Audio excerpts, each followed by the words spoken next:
Ibu. Yang saya hormati Bapak Ketua BPD, Bapak Pastur, Bapak Mikael, Bapak Tokoh Masyarakat, Pak Kesong. Yang saya hormati para kepala dusun, juga RT, juga ibu-ibu, bapak-bapak, dan seluruh hadirin yang sudah hadir di sini. Adil kadelinu bacuramen kasaruga pasengat kadua. Salam sejahtera bagi kita semua. Jadi mohon izin Bapak dan Ibu, ada pepatah mengatakan jika tak kenal maka tak sayang. Memang tadi sudah disebutkan Pak Ibu ya. Jadi nama saya Teguh, jabatan saya Kanit Sabara. Dan hari ini saya mewakili Bapak Kapolsek karena beliau ada tugas. Jadi Kapolsek yang baru saat ini namanya Bapak Tioku Rifanda Iksan ya. Jadi dari Aceh dulu ya. Aceh. Dari Aceh ya.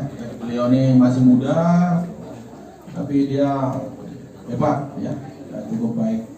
Jadi beliau titip salam kepada bapak-bapak semua, juga ibu-ibu. Beliau titip salam karena belum sempat karena tugas ya, suatu saat akan tatap muka dengan bapak dan ibu sekalian. Jadi mohon izin untuk menambahkan tentang PLT. Jadi itu polisi itu tugasnya hanya mengamankan saja bapak-bapak ya. Jadi kalau yang mendata itu polisi tidak ngerti gitu. Jadi banyak orang-orang yang komplain datang ke kantor, tapi kami kewenangannya mengamankan supaya nggak gitu. Jadi intinya masalah BLT harus tepat sasaran ya. Jadi kalau dulu sekian tahun didata, sekarang ekonominya berubah, harus sadar diri karena itu haknya orang miskin ya. Jadi kalau kita ini bicara iman ya, haknya orang miskin tidak boleh. Ya. Ini ada Bapak Pastur ya. Jadi janda miskin, yatim piatu itu harus kita utamakan. Jangan sudah ekonomi sudah berubah masih minta jatah, tidak usah. Ya. Saya terus terang dikasih pun saya tidak akan terima. Padahal orang gila aja mau duit, tapi kita punya iman. Ya.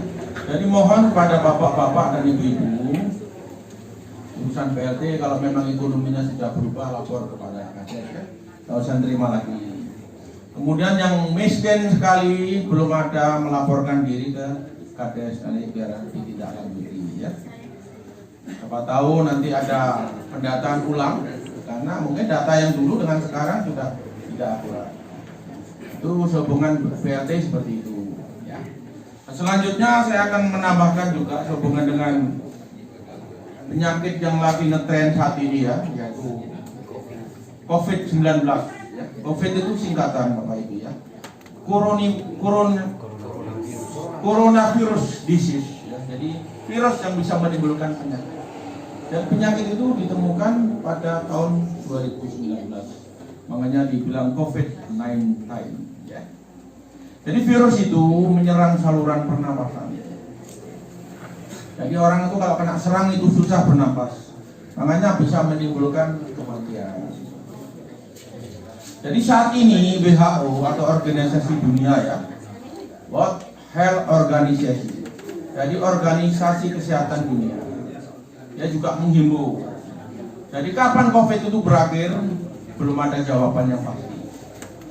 Jadi intinya harus new life, new normal life ya. Jadi kembali kepada kehidupan yang normal. Jadi yang pegawai tetap bekerja, yang swasta juga tetap bekerja.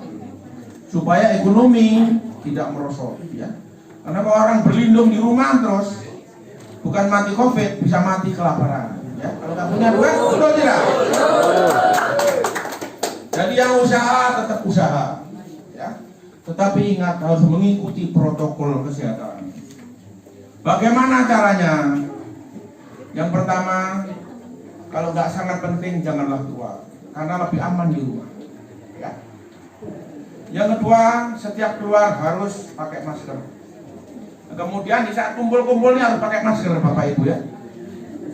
Iya, karena masker ini tujuannya mencegah menularkan juga ketularan, ya. Istilahnya benteng, ya. Tapi setiap 4 jam harus ganti atau dicuci, ya. Jangan sampai seminggu, 2 minggu tetap itu saja. Nanti timbul penyakit yang lain, ya. Paham ya? Nah, kemudian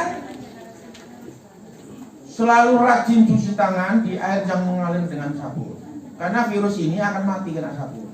Ya. Itu. Kemudian tingkatkan gizi. Ya. Jadi gizi itu kalau bagus akan menimbulkan daya tahan tubuh yang bagus. Dengan antibodi yang bagus, virus akhirnya tidak mampu menyerang. Ya. Nah, di samping itu harus tidur yang cukup.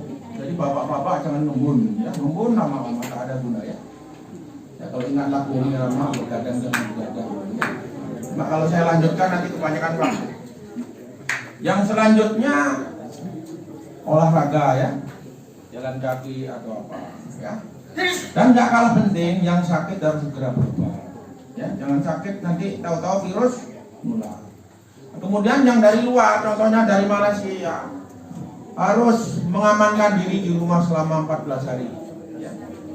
Jadi gambarannya nih Bu, kalau ayam ini satu kandang ada 5.000 misalkan ya, itu dalam keadaan normal. Tapi kalau ada pendatang satu aja yang sakit, 5.000 ini akan habis. Ya. Begitu juga yang di kandang ini jalan-jalan ke kandang tetangga ada ayam sakit, nanti kembali juga nularkan. Makanya saya bilang di rumah lebih aman. Ya.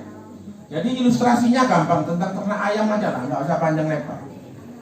Ya, jadi itu lebih aman, mengamankan diri. Kemudian yang dari luar ya harus memikirkan nasib orang lain, jangan menularkan penyakit kepada anak, kepada istri. Makanya Lebaran ini kan dilarang untuk mudik. Ya, dilarang karena akan menimbulkan penyakit ya. Seandainya itu bisa dilaksanakan harus ya mengamankan diri di rumah. Ya. Jadi intinya masalah coronavirus ini tidak boleh menatap enteng. Karena dokter yang ngerti ilmu kesehatannya banyak yang meninggal. Ya. Jadi kami ini termasuk Satgas COVID-19. Jadi saya punya kewajiban untuk mengingatkan kepada masyarakat. Ya. Jadi mohon maaf ini saya kritik untuk Bapak dan Ibu. Hari ini Bapak dan Ibu melakukan pelanggaran. Ya. Distancing physical. Karena Ibu ini jaraknya rapat-rapat ini. Ya. Ya, kalau suami istri bolehlah rapat di rumah, ini rapatnya nggak boleh. Ya, jadi mohon maaf ini ya, harus saya sampaikan, kan harusnya jujur. Nggak boleh karena kenal baik saya nggak mau negur, nggak boleh. Jadi lain kali kalau rapat ruangannya kecil ini perwakilan saja lah ya. Karena kita menjaga yang lebih, apa ya, yang menjaga supaya tidak tertular COVID-19. Ya. Jadi lain kali perwakilan Pak Dusun, Pak RT dan siapa yang ditunjuk, ya. Kalau enggak titip kirim surat aja nanti akan dibacakan, ya. Jadi intinya itu, jadi new normal life, jadi kehidupan normal. Dan caranya bagaimana? Ya salah satu tadi, ya. Untuk COVID-19 ada pertanyaan? Tidak ada. Kalau tidak ada akan saya lanjutkan juga masalah keamanan, ya. Jadi akhir-akhir ini keamanan istilahnya ya saya sudah ngadep kepala desa ya untuk membuat pos kamling bapak-bapak ya, karena kejahatan itu kata Bang Nabi bisa terjadi di mana-mana. Waspadalah, waspada ya. Jadi kejahatan itu bisa terjadi kalau ada niat dan sembarangan ya. Orang mau nyuri tapi kalau bapak ibu selalu jaga nggak akan terjadi. Jadi saya pesan kepada Pak Kadus, tolonglah buatkan pos kamling Pak ya, supaya masing-masing dusun bisa terjaga dengan baik. Itu Pak Kadus ya. Yang selanjutnya untuk jaganya selalu diatur. Jangan hari ini penuh, besoknya kosong. Kemudian diatur supaya nggak ganggu pekerjaan. Karena kehidupan kan perlu juga. Jangan habis pikat, nggak punya beras, anak dan istri marah-marah. Nggak bisa ya. Jadi diatur. Semua bisa berjalan dengan baik ya. Yang selanjutnya, kalau nangkap orang yang dicurigai atau tertangkap tangan jangan digebuki ya, tolong. Karena negara ini negara hukum Pak. Kemarin tuh Pak, habis 5 juta Pak yang ditangkap di Korea itu Pak. Iya Pak, karena juga manusia walaupun salah tetap diobatkan. Ya, ini Pak uang dari polisi Pak kalau Bapak ingin tahu. Iya, kami yuran tuh Pak demi menyelamatkan nyawa. Ya, jadi untuk itu minta tolonglah. Jangan kami ini kena 5 juta lagi Pak. Pak, bisa protes. Ya. Jadi minta tolong, tangkap, amankan, jangan dikebuki, ya. Karena hukum kita mengenal asas praduga tak bersalah. Barang siapa ditangkap, ditahan, wajib dianggap tidak bersalah sebelum ada keputusan hakim yang mempunyai kekuatan hukum tetap, ya. Beliau ini S2 pakar hukum, Pak. Saya tahunya hanya dikit. Tuh, ya Pak ya. Nah, kemudian masalah hoak, Pak ya. Kemarin tuh ada berita, kami Pak punya pasukan 1000, ya, untuk mengamankan itu Pak. Tapi kalau nggak bisa, kami akan mengadili sendiri. Padahal saya tuh patroli Pak, paling ada ya sekitar 100. Ya, jadi nggak usah membuat berita hoak Pak. Jadi berita hoak Pak itu bisa terjerat dengan undang-undang ITE Pak ya. Itu undang-undang ITE nomor 19 tahun 2016 pasal 28 ya. Bapak dengarkan baik-baik supaya Bapak tidak terjerat oleh pasal ini ya. Saya bacakan ya. Jadi kalau Bapak membuat berita hoak bisa dijerat dengan pasal ini. Saya bacakan ya Pak ya. Setiap orang dengan sengaja dan tanpa hak menyebarkan informasi yang menimbulkan rasa kebencian atau permusuhan individu atau kelompok bisa dipidana 6 tahun penjara. Ya, ngeri itu. Ya, untuk itu jangan suka membuat berita hoak. Ya, belum dipelajari atau udah di-share. Ya, jadi minta tolong itu. Kemudian pasal 45 Undang-Undang nomor 19 tahun 2016 bunyinya begini. Setiap orang sengaja menyebar berita bohong atau hoak mengakibatkan keonaran di hadapan rakyat bisa dipidana 10 tahun penjara. Ya. Jadi pegang HP hati-hati, jangan tangan jahil, nggak bertanggung jawab.